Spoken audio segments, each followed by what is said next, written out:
আপনারা দেখছেন আজর খাল। এটা এটা বরেন্দ্রের আওতায় সরকারি জায়গা। সরকারি জায়গাতে সরকার খাল পূরণের সময় কিছু গাছ রোপণ করে প্রায় 7 কিলোমিটার। 7 কিলোমিটার গাছ রোপণ করার পর এই জায়গাগুলো সরকারের আওতায় কোনো রাজস্ব যায় না। এই গাছগুলো প্রায় বছরে 10 লাখের উপরে বেচা কিনা হয়। তাতে এখানে একজন ভূমিদস্যু আছেন, শ্রীগঞ্জ থানার আমাদের সদীয় আওয়ামী লীগের বড় ভাই। সে ক্ষমতার দাপটে আগে যেরকম খেয়েছে এখন ওই সহি দাপটে খেয়ে যাচ্ছে। এবং এর পাশে দিয়ে একটা রাস্তা হওয়ার দরকার মানুষ চলাফেরা করার জন্য, সেটাও দিচ্ছে না, দাপটে শহীদ ঘিরে রেখেছে।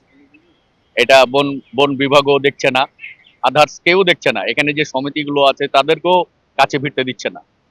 তারা একত্রভাবে এই গাছগুলোকে ভক্ষণ করছে।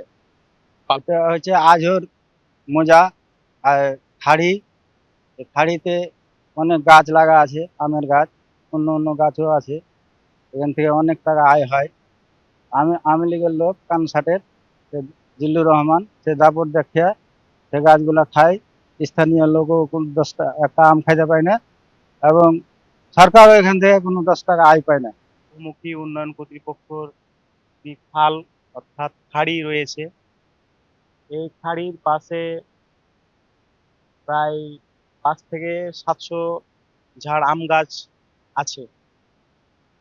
এই আম গাছগুলো প্রায় বয়স 15-20 বছর হবে। তো এখানে এক ভূমিদস্যু অর্থাৎ তার নাম হচ্ছে যে জিল্লুর রহমান, বাড়ি কানসাট। সে এখানে তার ক্ষমতা এবং জোরপূর্বক সে তার ক্ষমতার দাপট দেখিয়ে অনেক বছর, প্রায় 15 থেকে 20 বছর ধরে সে ভোগ দখল করে যাচ্ছে বেআইনি ভাবে।